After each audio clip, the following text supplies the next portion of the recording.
نحمده ونصلي على رسوله الكريم اما بعد فاعوذ بالله من الشيطان الرجيم بسم الله الرحمن الرحيم وسارعوا الى مغفرة من ربكم وجنة عرضها السماوات والارض اعدت للمتقين صدق الله مولانا العظيم سبحان ربك رب العزة عما يصفون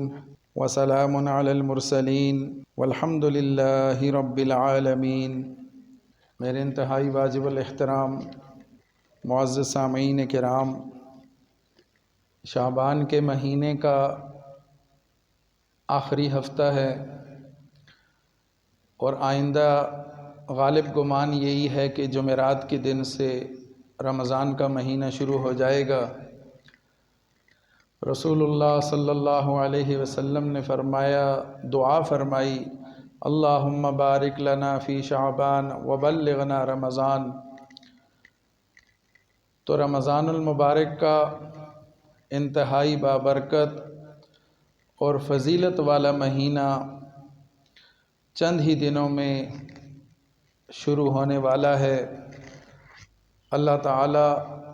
ہم سب کو صحت اور عافیت کے ساتھ اس مہینے کو پانے کی اور اس کے فضائل اور اس کی برکات کو حاصل کرنے کی توفیق عطا فرمائے۔ رمضان المبارک سے مستفید ہونے کے لیے اور اس مہینے کی برکتیں، رحمتیں، بخششیں اور سعادتیں سمیٹنے کے لیے چند امور کا دھیان بہت ضروری ہے۔ کچھ امور ہیں کہ جن کو اپنانا ضروری ہے اور کچھ امور ایسے ہیں کہ جن کو چھوڑنا اور ان سے اجتناب کرنا ضروری ہے۔ یہ اللہ تعالیٰ کی طرف سے ایک سنہری موقع ایمان والوں کو دیا جاتا ہے کہ جس میں وہ اللہ کے حضور توبہ استغفار کر کے اور اللہ کو راضی کر کے اپنے معاملات کو درست کر سکتے ہیں، اپنی آخرت سنوار سکتے ہیں۔ تو سمجھدار آدمی وہی ہوتا ہے کہ جو موقع سے فائدہ اٹھاتا ہے۔ دنیا کے اعتبار سے ہم جہاں تھوڑا سا بھی نفع نظر آتا ہے، تھوڑا سا بھی فائدہ محسوس ہوتا ہے، تو وہاں ہم پوری کوشش کر کے اپنی ساری صلاحیت لگا کے اس چیز کو حاصل کرنے کے لیے کوشاں ہوتے ہیں، محنت میں لگ جاتے ہیں کہ کسی طرح سے یہ موقع ضائع نہ چلا جائے،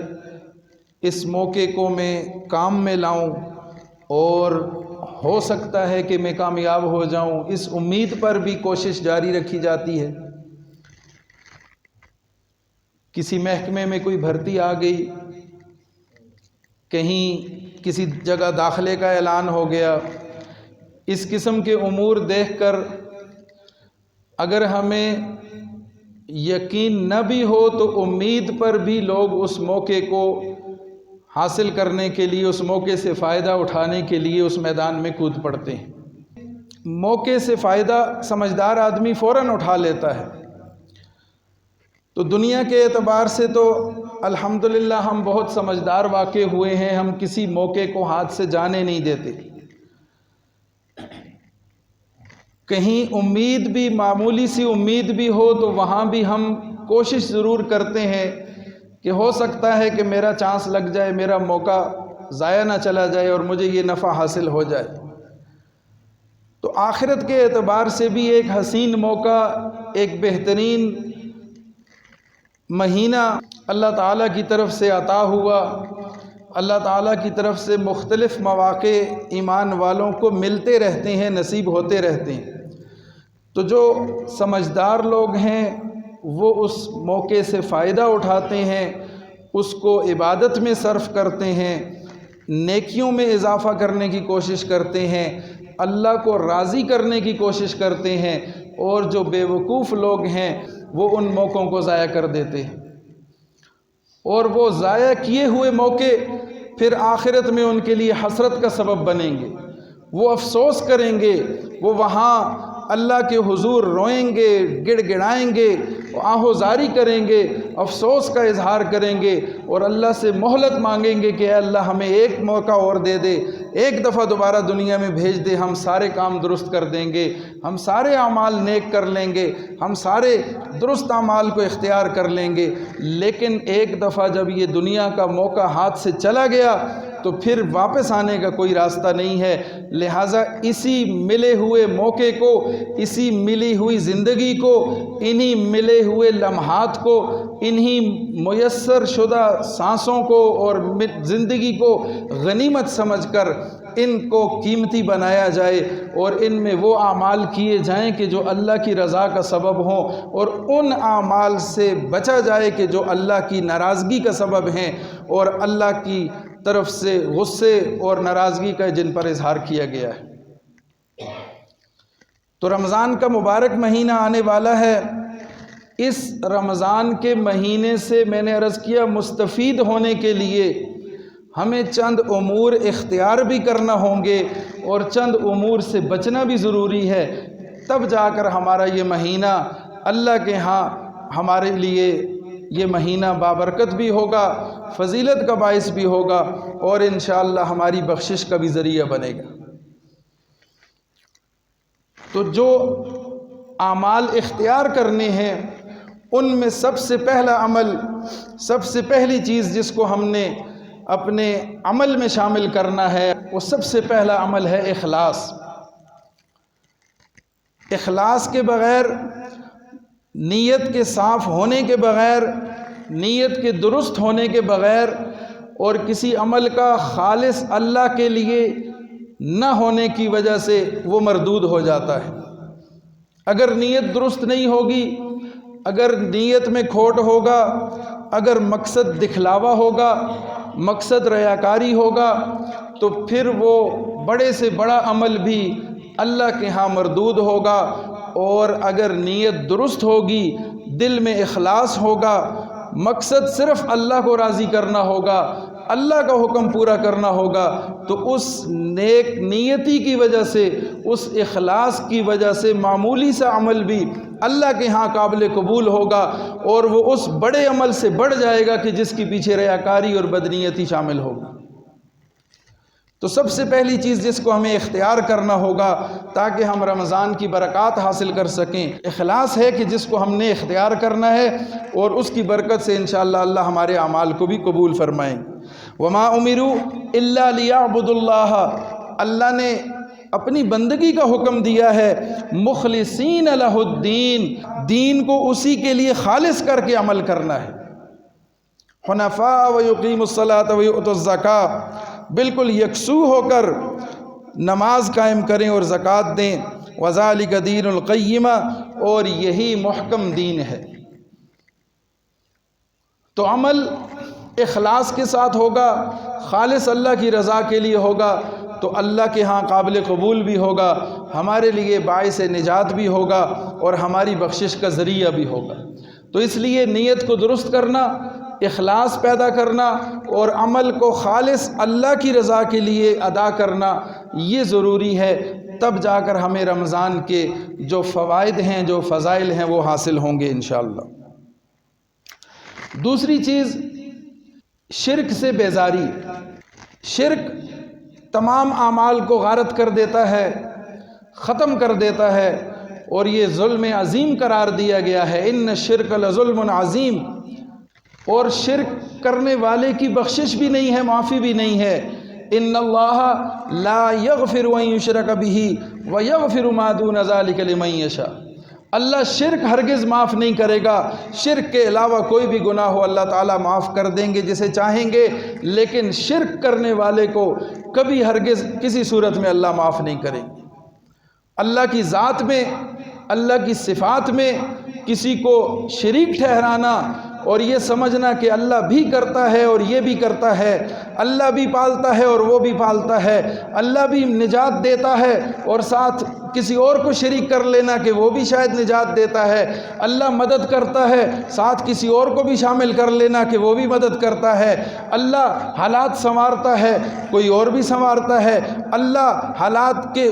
بنانے بگاڑنے اور ہر طرح کے کاموں پر اللہ قادر ہے، اور ساتھ یہ سمجھ لے کہ کوئی اور بھی قادر ہے، تو یہ اللہ کی صفات میں اللہ کی ذات میں شرک ہوگا، اور شرک کی کسی صورت معافی نہیں ہے، شرک کی کسی صورت بخشش نہیں ہے، شرک کے ساتھ کیے ہوئے اعمال مکمل طور پر مسترد ہیں اور غارت ہیں۔ وَلَقَدْ أُوحِيَ إِلَيْكَ، اللہ تعالیٰ فرما رہے ہیں یقیناً ہم نے آپ کی طرف وحی کی۔ اللہ فرما رہے ہیں اپنے نبی صلی اللہ علیہ وسلم سے، وَلَقَدْ أُوحِيَ إِلَيْكَ، یقیناً ہم نے آپ کی طرف وحی بھیجی، وَإِلَى الَّذِينَ مِن قَبْلِكَ، آپ سے پہلے بھی لوگوں کی طرف وحی بھیجی، یعنی انبیاء علیہم السلام اور رسول بھیجے،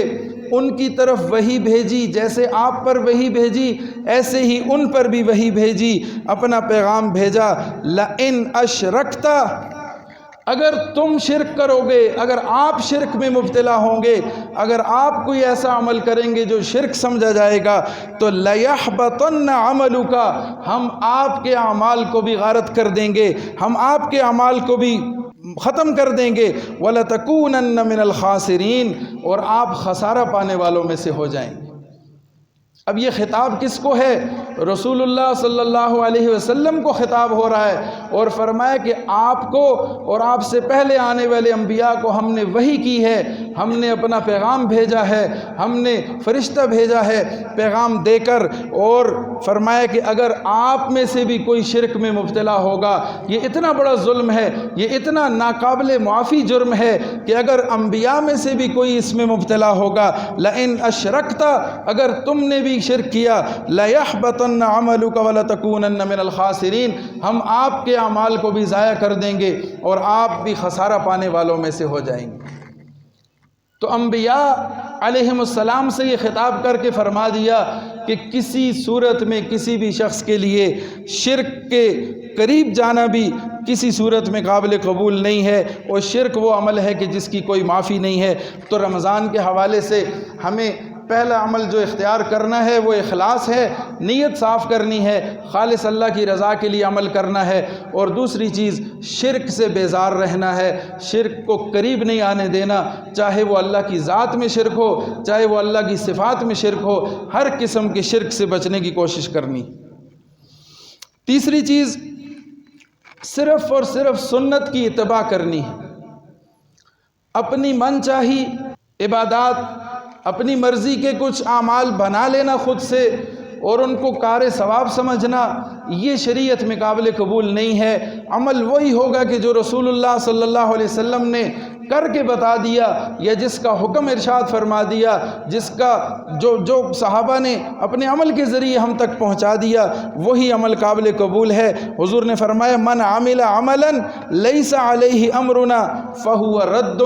کسی نے وہ عمل کیا کہ جو ہمارے طریقے پر نہیں ہے تو وہ عمل رد ہے، وہ مردود ہے، وہ ضائع چلا جائے گا وہ عمل۔ تو عمل وہ کرنا ہے کہ جو رسول اللہ صلی اللہ علیہ وسلم نے کر کے دکھایا، یا جس عمل کا حکم دیا، تو سنت سے جو عمل ثابت ہوگا اسی کو اختیار کریں گے تو ہماری نجات ہوگی اور وہ ہمارا عمل قابل قبول بھی ہوگا۔ تو اس لیے سنت کی اتباع ضروری ہے، اور سنت سے ہٹ کے کسی عمل کو اختیار کیا تو وہ عمل بیکار چلا جائے گا، عمل کرنے والا اس کو کار ثواب سمجھ کے کرتا رہے گا، لیکن اللہ کے ہاں وہ قابل قبول نہیں ہوگا۔ اس لیے کہ حضور نے فرمایا جو ہمارے طریقے سے ہٹ کے عمل کرے گا فہو رد، وہ رد ہو جائے گا، وہ ضائع چلا جائے گا، اس کا کوئی فائدہ نہیں۔ تو عمل وہ ہو کہ جو سنت کے مطابق ہو، تاکہ اللہ کے ہاں قابل قبول ہو، ہمارے لیے باعث نجات بنے اور ہماری بخشش کا ذریعہ بنے۔ اور چوتھا عمل اللہ سے نیک اعمال کی توفیق مانگنا ہے۔ ربی اوزعنی ان اشکر نعمتک التی انعمت علی، انبیاء نے دعا کی، سلیمان علیہ السلام نے ربی اوزعنی ان اشکر نعمتک التی انعمت علی، اے اللہ مجھے استقامت دے، مجھے ہمت دے، مجھے توفیق دے کہ میں تیرا شکر ادا کر سکوں۔ نعمتک التی انعمت علی، جو تو نے مجھ پر نعمت کی ہے، وعلی والدی، اور جو میرے والدین پر نعمت کی ہے، وان اعمل صالحا ترضاہ، اور مجھے توفیق دے کہ میں وہ نیک اعمال کروں جو تیری رضا کا سبب بنے۔ وادخلنی برحمتک فی عبادک الصالحین، اور اپنی رحمت کے صدقے مجھے اپنے نیک بندوں میں شامل کر لے۔ اللہ کی رحمت ہوگی، اللہ کی توفیق ہوگی، اللہ کی رضا ہوگی تو اللہ قبول کرے گا اور نیک بندوں میں شامل کرے گا۔ یہ دعا ہم نے کرنی ہے، اللہ سے مانگنا ہے، اس کے علاوہ چارہ نہیں ہے۔ تو نیک اعمال کی اللہ سے توفیق مانگیں گے، اللہ تعالیٰ عطا فرمائیں گے۔ تو ان اعمال کو، نیک اعمال کو اللہ سے مانگنا ہے، اللہ سے کی طرف رجوع کرنا ہے۔ نیک اعمال کی توفیق بھی اللہ کی طرف سے ہے، اس توفیق کو مانگیں گے تو اللہ تعالیٰ نیک اعمال کی توفیق بھی دیں گے۔ حضرت معاذ رضی اللہ تعالیٰ عنہ کو رسول اللہ صلی اللہ علیہ وسلم نے وصیت فرمائی کہ ہر نماز کے بعد یہ دعا ضرور پڑھنی ہے۔ کون سی دعا؟ اللہم اعنی علی ذکرک و شکرک و حسن عبادتک۔ مختصر الفاظ ہیں اور انتہائی جامع الفاظ ہیں، ان الفاظ کو یاد رکھنا چاہیے اور ہر نماز کے بعد ان الفاظ کے ساتھ دعا کا اہتمام کرنا چاہیے۔ اللہم اعنی علی ذکرک و شکرک و حسن عبادتک، اے اللہ میں تیرا ذکر کر سکوں، میں تیرا شکر کر سکوں اور تیری بہترین عبادت کر سکوں۔ اے اللہ میری اس بارے میں مدد کرنا، میری امداد کرنا، میرے ساتھ تعاون کرنا، مجھے توفیق دے کہ میں تیرا ذکر بھی کر سکوں، تیری عبادت بھی کر سکوں اور تیرا شکر بھی کر سکوں۔ تو یہ نیک اعمال ہیں کہ جن کی اللہ سے توفیق مانگی جائے گی، پھر اللہ توفیق دیں گے۔ اللہ تو مانگنے پر خوش ہوتا ہے، راضی ہوتا ہے، وہ خوش ہو کے آپ اس سے مانگیں گے جب تو وہ دے گا، اور اتنا دے گا کہ آپ کو خوب نوازے گا اور خوب بخشش کا آپ کے لیے ذریعہ بنے گا۔ پھر اس کے ساتھ ساتھ انتہائی اہم بات یہ ہے کہ ہم نے اپنے سابقہ گناہوں سے معافی بھی مانگنی ہے۔ نیک اعمال کرنا اور نیکی میں آگے بڑھتے چلے جانا، لیکن ساتھ غلط کاموں سے نہ بچنا اور گناہوں سے اجتناب نہ کرنا، یہ بھی نیک اعمال کے ضائع ہونے کا سبب بنتا ہے۔ اصل نیکی اور اصل تقوی یہ ہے کہ انسان گناہوں کو چھوڑ دے۔ گناہ بھی ساتھ ہیں، جھوٹ بولا جا رہا ہے، دھوکہ دیا جا رہا ہے، جھوٹی قسمیں کھائی جا رہی ہیں، جھوٹی گواہیاں دی جا رہی ہیں، مالی معاملات کا کچھ پتہ نہیں ہے، پیسے کا لین دین درست نہیں ہے، قرضہ لے کر واپس نہیں کیا جا رہا، احسان کر کے جتلایا جا رہا ہے اور احسان لے کر احسان فراموشی کی جا رہی ہے، مال خرچ نہ کر کے جمع کر کے ذخیرہ اندوزی کی جا رہی ہے اور بے پردگی کا ماحول ہے، اور اسی طرح غیبت کو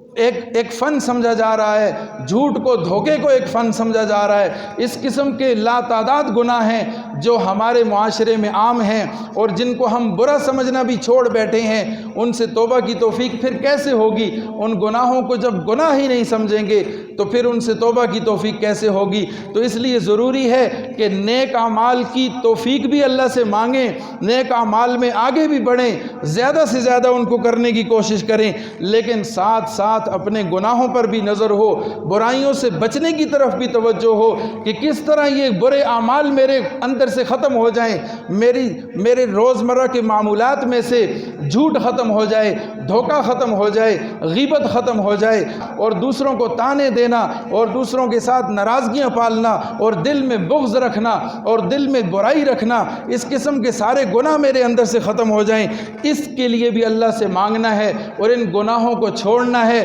اس لیے کہ جب تک گناہوں پر قائم رہیں گے، جب تک گناہوں پر ڈٹے رہیں گے، کرتے رہیں گے، تو پھر نیک اعمال کا کچھ فائدہ نہیں ہے۔ اللہ فرماتا ہے قُلْ أَنفِقُوا طَوْعًا أَوْ كَرْهًا، آپ ان کو بتا دیں کہ تم خرچ کرو، خوشی سے کرو یا ناخوش ہو کے کرو، لَن يُتَقَبَّلَ مِنْكُمْ، اللہ تم سے قبول نہیں کرے گا۔ کیوں؟ إِنَّكُمْ كُنْتُمْ قَوْمًا فَاسِقِينَ، تم فسق و فجور میں پڑے ہوئے لوگ ہو، تم گناہگار لوگ ہو، تم گناہ نہیں چھوڑتے ہو، تم منافقت نہیں چھوڑتے ہو، تم برائیوں سے نہیں بچتے ہو، تم اللہ کی بغاوت والے کاموں سے نہیں بچتے ہو، تم اللہ کو ایک طرف ناراض کرتے ہو۔ اب چاہے تم خرچ کرو اور چاہے خوشی سے خرچ کرو، چاہے ناخوش ہو کے خرچ کرو، طوعا او کرہا، جیسے بھی خرچ کرو، اللہ تمہارا خرچ کیا ہوا صدقہ خیرات اور مال قبول نہیں کرے گا، تمہاری نیکی شمار نہیں کرے گا۔ کیوں نہیں کرے گا؟ انکم کنتم قوما فاسقین، تم فاسق لوگ ہو، تم فاجر لوگ ہو، تم گناہگار ہو، تو لہٰذا گناہوں سے بچنا اور نیکی اختیار کرنا یہ اصل طریقہ ہے اللہ کو راضی کرنے کا، ورنہ گناہوں پر قائم رہ کر گناہ کرتے رہنا اور نیک اعمال کر کے سمجھ لینا کہ بخشش ہو جائے گی، یہ اللہ کے ہاں قابل قبول نہیں ہے۔ اللہ کو دھوکہ نہیں دیا جا سکتا، اللہ کے ساتھ اپنے معاملات کو درست کرنا ہوگا تو سابقہ گناہوں سے معافی مانگنا یہ بھی ضروری ہے، اور اس کا بھی اہتمام ہونا چاہیے تاکہ رمضان کی جو برکات ہیں، جو فضائل ہیں، جو بخشش کا وعدہ ہے، وہ ہمیں حاصل ہو جائے۔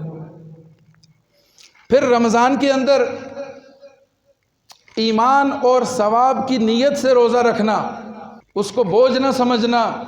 اور ایمان اور احتساب کے ساتھ، ایمان کے ساتھ، ثواب کی نیت کے ساتھ اگر کوئی روزہ رکھے گا تو اللہ تعالیٰ اس کے سابقہ تمام گناہوں کو معاف کر دیں گے۔ من صام رمضان ایمانا و احتسابا غفر له ما تقدم من ذنبہ، جس نے رمضان کے روزے رکھے ایمان کی حالت میں، ثواب کی نیت سے، اللہ کا حکم سمجھ کے اور خوش ہو کے رکھے، غفر له ما تقدم من ذنبہ، اللہ تعالیٰ نے اس کے سابقہ تمام گناہوں کو معاف کر دیا۔ تو ایمان اور احتساب کے ساتھ رمضان گزارنا ہے، اور پھر اس کے ساتھ ساتھ صرف بھوک پیاس کا نام روزہ نہیں ہے، صرف اپنے آپ کو کھانے پینے سے دور رکھنا روزہ نہیں ہے، آنکھ کا بھی روزہ ہے، کان کا بھی روزہ ہے، زبان کا بھی روزہ ہے، جسم کے تمام اعضاء کا روزہ ہے۔ سب کو اللہ کی اطاعت میں گزارنا ہے، اطاعت میں لگانا ہے، اللہ کی ناراضگی والے کاموں سے بچانا ہے۔ تو آنکھ، کان اور زبان کا صحیح استعمال کرنا یہ بھی روزے کے لیے ضروری ہے، اس لیے کہ رسول اللہ صلی اللہ علیہ وسلم نے فرمایا کہ جس نے بیہودہ باتوں اور بیہودہ کاموں سے اجتناب نہ کیا، یعنی بیہودہ کام بھی کرتا رہا، بیہودہ بکواس بھی کرتا رہا، بیہودہ باتیں بھی کرتا رہا، نظر کی حفاظت بھی نہ کر سکا، کانوں سے بھی حرام سنتا رہا، زبان سے بھی ناجائز باتیں کرتا رہا، حرام بکتا رہا، تو اللہ تعالیٰ کو اس کے بھوکا پیاسا رہنے کی کوئی ضرورت نہیں ہے۔ اللہ کو اس سے کوئی غرض نہیں ہے کہ وہ بھوکا پیاسا رہتا ہے اور وہ روزہ رکھ رہا ہے، تو اللہ کو اس کے روزے کی کوئی ضرورت نہیں ہے۔ اس لیے آنکھ، کان اور زبان کا صحیح استعمال بھی ضروری ہے تاکہ ہمیں رمضان کی برکات حاصل ہو سکیں، اور اس کے ساتھ ساتھ مال حرام سے اجتناب بھی ضروری ہے۔ حدیث میں آتا ہے کہ حضرت ابو ہریرہ رضی اللہ تعالیٰ عنہ فرماتے ہیں کہ حضور نے فرمایا کہ ایک شخص ہے، دور دراز کا سفر کرتا ہے، اس کے بال پراگندہ ہیں، غبار آلود ہیں، اور وہ اپنے ہاتھوں کو آسمان کی طرف اٹھا کے رب کو پکارتا ہے، اللہ کے سامنے دعا کرتا ہے۔ دور دراز کا سفر کرنے والا مسافر، پراگندہ حال اور اس قسم کی حالت اس کی، تو ایسے شخص کو دیکھ کے تو کوئی انسان بھی دیکھے تو اسے ترس آ جاتا ہے، لیکن اللہ تعالیٰ یہ بتانا چاہ رہے ہیں کہ مال حرام کی اتنی اس کی شدت ہے کہ اللہ تعالیٰ کو ایسے بندے پر بھی ترس نہیں آتا۔ مسافر ہے، تھکا ہارا ہے، دور دراز کا سفر کر رہا ہے، انتہائی قسم پرسی کی حالت میں ہے، اور اس حالت میں آسمان کی طرف ہاتھ اٹھاتا ہے، اللہ کو پکارتا ہے اور کہتا ہے اے رب، لیکن حالت یہ ہے کہ اس کا کھانا حرام ہے، اس کا پینا حرام کا ہے، لباس اس نے حرام آمدن سے لے کے پہنا ہے، اور اس کا جسم حرام کی آمدن پہ پرورش پا کے بڑا ہوا ہے، تو اس کی دعا اللہ کے ہاں کیسے مقبول ہو سکتی ہے؟ اللہ تو غفور الرحیم ہے، بخشش معاف کرنے والا ہے، بخشش کرنے والا ہے، اور اپنے بندوں سے ماں سے 70 گنا زیادہ پیار کرنے والا ہے، اور اس قسم کے مسکین حالت میں تو ویسے ہی کسی پہ ترس آ جاتا ہے، لیکن رسول اللہ فرما رہے ہیں کہ اس کی دعا بھی اللہ کے ہاں قبول نہیں ہوگی، اس لیے کہ اس کا کھانا پینا، لباس اور اس کا پرورش، اس کا جسم سب حرام پہ پلا ہے، حرام پہ بڑا ہوا ہے، لہٰذا اس کی کوئی دعا اللہ کے ہاں قابل قبول نہیں ہے۔ تو حرام مال سے بچنا بھی بہت ضروری ہے، اور اس کے ساتھ ساتھ اپنے روٹھے ہوں کو منانا بھی بہت ضروری ہے۔ مسجد آگے، عبادت کی توفیق ہو گئی، حج بھی کر لیا، نماز بھی پڑھ لی، روزے بھی رکھ لیے، اور ذکر اذکار بھی ہو گیا، سارے نیک اعمال ہو گئے، لیکن بھائی ناراض ہے، چچا ناراض ہے، تایا ناراض ہے، ماموں ناراض ہے، خاندان آپس میں بٹے ہوئے ہیں، سالوں کے سال گزر گئے، آپس میں آنا جانا بند ہے، اور ناراضگیاں پالی ہوئی ہیں، لوگ روٹھے ہوئے ہیں، کوئی منانے والا نہیں ہے، کوئی جوڑنے والا نہیں ہے، کوئی آپس میں پیار محبت کی بات کرنے والا نہیں ہے، تو پھر خود سوچو کہ ان اعمال کا کیا فائدہ ہوگا، اللہ کے ہاں وہ اعمال کیسے قابل قبول ہوں گے۔ حدیث میں فرمایا پیر اور جمعرات کے دن جنت کے دروازے کھولے جاتے ہیں، اور اس دن اس شخص کے گناہ معاف کر دیے جاتے ہیں جس نے اللہ کے ساتھ کسی کو شریک نہ ٹھہرایا ہو، سوائے اس شخص کے کہ اس کے اور اس کے بھائی کے درمیان کوئی ناراضگی ہو، رنجش ہو، تو فیصلہ کیا جاتا ہے کہ دونوں کو مہلت دی جائے یہاں تک کہ دونوں صلح کر لیں، فی الحال ان کو روک دیا جائے، ان کی بخشش نہ کی جائے، جب تک یہ آپس میں ان کی ناراضگیاں ہیں تو اس وقت تک یہ فیصلہ روک لیا جائے اور ان کو مہلت دی جائے کہ یہ آپس میں رضامندی ان کی ہو جائے۔ یہ ہر ہفتے کا یہ منظر ہوتا ہے، تو جب سالوں کے سال گزر گئے تو کب تک مہلت ملتی رہے گی؟ ایک وقت آئے گا کہ پھر توبہ کے دروازے بھی بند ہو جائیں گے، مہلت بھی ختم ہو جائے گی، اور سارے معاملات پھر ایسا موقع آ جائے گا کہ واپسی کی کوئی صورت نہیں ہوگی۔ تو اس سے قبل اپنے معاملات کو درست کرنا اور اپنے روٹھے ہوں کو منانا بھی ضروری ہے، تاکہ ہمارے اعمال اللہ کے ہاں قابل قبول ہو جائیں۔ اور پھر نماز کے لیے گھر سے اہتمام کے ساتھ آنا، باوضو ہو کے آنا، اور اہتمام کے ساتھ مسجد کا رخ کرنا، اور پھر مسجد کے اندر آ کر یہاں اعمال کے اندر جڑنا، باجماعت نماز کا اہتمام کرنا، تکبیر اولیٰ کا اہتمام کرنا، اور مسجد کے اندر ہونے والے اعمال کے اندر شامل ہونا، یہ بھی باعث برکت ہے اور علم کا ذریعہ ہے، نفع حاصل ہوگا، نقصان انشاءاللہ نہیں ہو۔ مومن کا دل مسجد میں ایسا خوش ہوتا ہے جیسے مچھلی پانی میں، اور منافق کا دل مسجد میں ایسے بیزار ہوتا ہے جیسے پنجرے کے اندر پرندہ قید کیا ہوا۔ تو کوشش کریں ہم کہ مسجد کے اندر آئیں اور مسجد کے اندر زیادہ سے زیادہ وقت دیں، اللہ کو راضی کرنے کے لیے دعاؤں کا اہتمام کریں، اللہ کو راضی کریں۔ چند دن ہیں اور مختصر سے دن ہیں، پتہ ہی نہیں چلے گا کہ مہینہ گزر جائے گا، اور پھر ہم افسوس کرتے رہ جائیں گے کہ اتنا بابرکت مہینہ آیا اور ہم اس میں اعمال نہ کر سکے، اللہ کو راضی نہ کر سکے۔ تو کوشش یہ کریں کہ آنے والا مہینہ، آنے والے اوقات ہمارے زیادہ سے زیادہ عبادت میں گزریں، اللہ کو راضی کرنے والے احکامات میں گزریں، اور جن چیزوں کا ذکر ہوا ان سب اعمال کو ہم اختیار کریں، اور جن چیزوں سے بچنے کی ضرورت ہے ان سے اللہ تعالی ہم سب کو بچنے کی توفیق عطا فرمائے، اور اللہ تعالی ہمارے وقت کو قیمتی بنانے کی ہمیں توفیق عطا فرمائے۔ وآخر دعوانا ان الحمد للہ رب العالمین۔